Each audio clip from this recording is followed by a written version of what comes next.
सोचिए, एक ऐसा देश जो हमेशा अपनी शांति और सादगी के लिए जाना जाता रहा हो, लेकिन अचानक कुछ ही दिनों में जंग का मैदान बन जाए। जहां कभी मंदिरों की घंटियां और प्रार्थनाओं की आवाज गूंजती थी, वहां आज सिर्फ नारों, धुएं और गोलियों की गूंज सुनाई दे। एक ऐसा फैसला जिसने पूरे देश को झकझोर कर रख दिया। इस वीडियो में हम आपको नेपाल की उस कहानी से रूबरू कराएंगे जो शुरू हुई सोशल मीडिया के एक बैन से, लेकिन खत्म हुई मौत, बर्बादी और सत्ता के पतन पर। यह सिर्फ नेपाल की कहानी नहीं है, बल्कि एक ऐसी चेतावनी है जो हर उस देश के लिए है जहां जनता की आवाज को दबाने की कोशिश की जाती है। सितंबर 2025 की शुरुआत में यहां एक ऐसा कदम उठाया गया जिसने पूरे देश की आत्मा को झकझोर कर रख दिया। तारीख थी 4 सितंबर 2025। इस दिन नेपाल सरकार ने अचानक यह ऐलान कर दिया कि देश में मौजूद 26 बड़े सोशल मीडिया प्लेटफॉर्म्स को तुरंत बंद किया जाएगा, जैसे कि फेसबुक, इंस्टाग्राम, यूट्यूब, व्हाट्सएप। ऐसे बड़े बड़े प्लेटफॉर्म जो दुनिया के सबसे लोकप्रिय प्लेटफॉर्म में शामिल थे,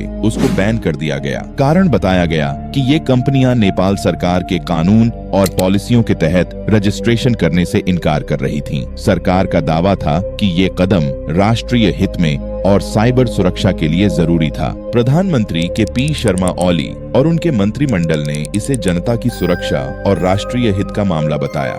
लेकिन सवाल यही था कि क्या यह सचमुच जनता की सुरक्षा का मामला था या फिर जनता की आवाज दबाने का तरीका? क्योंकि बैन लगने के तुरंत बाद ही लोगों को यह समझ आने लगा कि यह केवल टेक्निकल फैसला नहीं है, यह तो उन हजारों युवाओं के लिए उनकी आवाज छीन लेने जैसा था। सोशल मीडिया नेपाल के युवाओं के लिए सिर्फ मनोरंजन नहीं था, बल्कि उनकी पहचान, संवाद और आजादी का प्रतीक बन चुका था। सरकार के इस अचानक फैसले ने पूरे देश को हक्का बक्का कर दिया। 4 सितंबर की सुबह लोग अपने फोन पर जब लॉगिन करने की कोशिश कर रहे थे, तो स्क्रीन पर सिर्फ एक संदेश आता कि एक्सेस डिनाइड। लाखों लोग एक ही सवाल पूछ रहे थे कि आखिर सरकार ने ऐसा क्यों किया।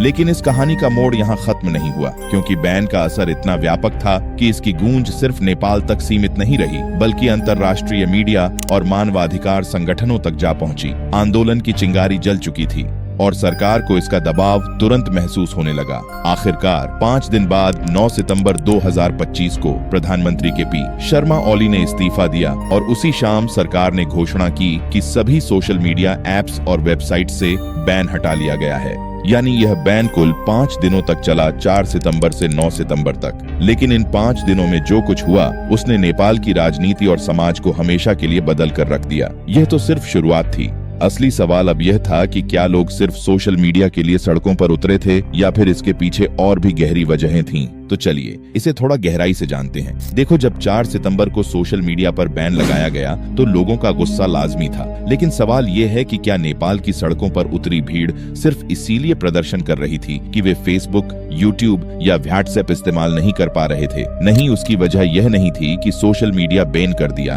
असली वजह थी यहाँ का करप्शन। नेपाल सरकार पिछले कई सालों से राजनीतिक अस्थिरता और भ्रष्टाचार से जूझ रहा है। यहाँ सरकारें आती हैं और चली जाती हैं, लेकिन जनता की समस्याएं वहीं की वहीं पड़ी रहती हैं। बेरोजगारी लगातार बढ़ती रही, शिक्षा और स्वास्थ्य व्यवस्था कमजोर होती गई और महंगाई ने आम लोगों का जीना मुश्किल कर दिया था। युवा पीढ़ी, जिसे जेनसी कहा जाता है, पहले से ही सरकार से बेहद नाराज थी। उनके पास नौकरी नहीं थी, अवसर नहीं थे और अपनी आवाज बुलंद करने का जरिया सिर्फ सोशल मीडिया ही बचा था। जब सरकार ने अचानक वह भी छीन लिया, तो यह युवाओं के लिए सिर्फ एक ऐप बैन नहीं रहा, ये उनके लिए अपमान और अस्तित्व का सवाल बन गया। छात्र और नौजवान सड़कों पर उतर आए। उनके हाथों में पोस्टर थे जिन पर लिखा था, हमारी आवाज मत दबाओ और यह देश हमारा है। लेकिन धीरे धीरे नारे बदलने लगे। अब ये नारे सिर्फ सोशल मीडिया अनबैन करो तक सीमित नहीं रहे। अब लोग चिल्लाने लगे कि भ्रष्टाचार खत्म करो, रोजगार दो और जनता को जवाब दो। यानी सोशल मीडिया का बैन उस आग की सिर्फ एक चिंगारी था जो पहले से ही भीतर धधक रही थी। असली ईंधन था सिस्टम की नाकामी और नेताओं पर जनता का टूटा हुआ भरोसा। सरकार के खिलाफ गुस्सा इस कदर बढ़ गया कि 6 और 7 सितंबर तक छोटे छोटे समूह बड़े प्रदर्शनों में बदल गए। काठमांडू, पोखरा, विराटनगर और नेपालगंज जैसे शहरों में हजारों लोग सड़कों पर उतरने लगे। युवाओं की भीड़ में सिर्फ छात्र ही नहीं थे, बल्कि दुकानदार, रिक्शा चालक और आम नागरिक भी शामिल होने लगे, क्योंकि सबके पास अपनी अपनी शिकायतें थीं। किसी को रोजगार चाहिए था, किसी को महंगाई से राहत, तो किसी को भ्रष्ट नेताओं से निजात। विरोध अब सिर्फ डिजिटल आजादी का मुद्दा नहीं रहा, यह अब राजनीतिक और सामाजिक बदलाव की मांग में बदल चुका था। पुलिस और सुरक्षा बलों ने कोशिश की कि प्रदर्शनकारियों को समझाया जाए, लेकिन भीड़ हर दिन और बढ़ती गई। सरकार ने इसे कानून व्यवस्था का मुद्दा बताया, जबकि जनता इसे लोकतंत्र पर हमला कह रही थी। 8 सितंबर को हालात और बिगड़ गए। हजारों लोग काठमांडू की सड़कों पर इकट्ठा हुए और संसद भवन की ओर मार्च करने लगे। फिर वो नजारा आया जिसने पूरे नेपाल को दहला दिया। संसद भवन के बाहर प्रदर्शनकारियों और सुरक्षा बलों के बीच झड़प हुई। भीड़ ने बैरिकेड्स तोड़ डाले, संसद की खिड़कियां तोड़ी और अंदर घुसने की कोशिश की और प्रधानमंत्री और राष्ट्रपति के आवास का घेराव हुआ। कई जगह पर आग भी लगा दी थी। यह वह मोड़ था जब यह आंदोलन पूरी तरह सोशल मीडिया बैन की सीमा पार कर चुका था। यह अब एक क्रांति का रूप ले चुका था। फिर 8 सितंबर की शाम काठमांडू की सड़कों पर ऐसा मंजर था जिसे देखकर हर किसी की रूह कांप उठी। नारों से गूंजती भीड़ और लाठी डंडों से लैस पुलिस आमने सामने खड़ी थी। पहले आंसू गैस के गोले छोड़े गए, फिर पानी की बौछारें, और जब भीड़ पीछे हटने को तैयार नहीं हुई तो पुलिस ने रबर की गोलियों और असली गोलियों का भी इस्तेमाल किया। चंद घंटों में शहर की गलियां जंग का मैदान बन गईं। लोग भाग रहे थे। किसी की आंखें आंसू गैस से जल रही थीं, तो किसी का शरीर गोलियों से छलनी हो चुका था। अस्पतालों में अचानक से घायल लोगों की भीड़ उमड़ पड़ी। अगले दिन जब आंकड़े सामने आए तो हर कोई सन्न रह गया। सिर्फ 3 से 4 दिनों में हुए इस आंदोलन में 19 लोगों की मौत हो चुकी थी और सैकड़ों घायल हो चुके थे। कई इमारतें, सरकारी गाड़ियां और बाजार जल चुके थे। नेपाल की राजधानी काठमांडू के अलावा पोखरा और विराटनगर जैसे शहर भी हिंसा की चपेट में आ चुके थे। नुकसान सिर्फ जानमाल का ही नहीं था। इस आंदोलन ने नेपाल की अंतर्राष्ट्रीय छवि को भी गहरी चोट पहुंचाई। दुनिया भर के मीडिया चैनलों ने निहत्थे युवाओं पर पुलिस की कार्रवाई की तस्वीरें और वीडियो दिखाए। मानवाधिकार संगठनों ने नेपाल सरकार की कड़ी आलोचना की।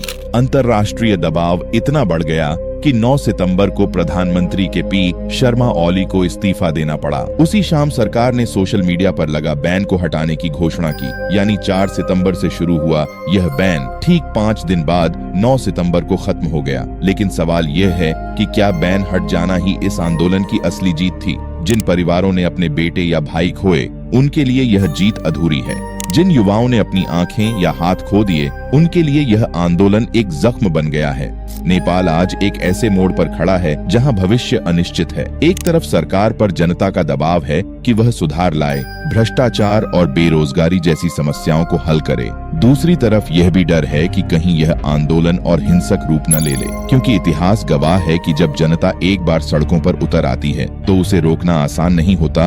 और नेपाल की यह नई पीढ़ी जो इंटरनेट और सोशल मीडिया के जरिए दुनिया से जुड़ी है, अब खामोश रहना नहीं चाहती। तो क्या यह आंदोलन नेपाल में एक नई राजनीतिक क्रांति की शुरुआत है, या फिर यह भी कुछ हफ्तों में दबा दिया जाएगा और देश फिर उसी पुराने भ्रष्टाचार और अस्थिरता में फंस जाएगा? इस सवाल का जवाब अभी किसी के पास नहीं है, लेकिन इतना तय है कि 2025 का यह सोशल मीडिया आंदोलन नेपाल के इतिहास में हमेशा दर्ज रहेगा, एक ऐसी जंग के रूप में जो ऐप्स से शुरू हुई और सत्ता की नींव तक हिला गई। तो दोस्तों, आपका दिल से धन्यवाद, क्योंकि आपने यह वीडियो पूरा देखा।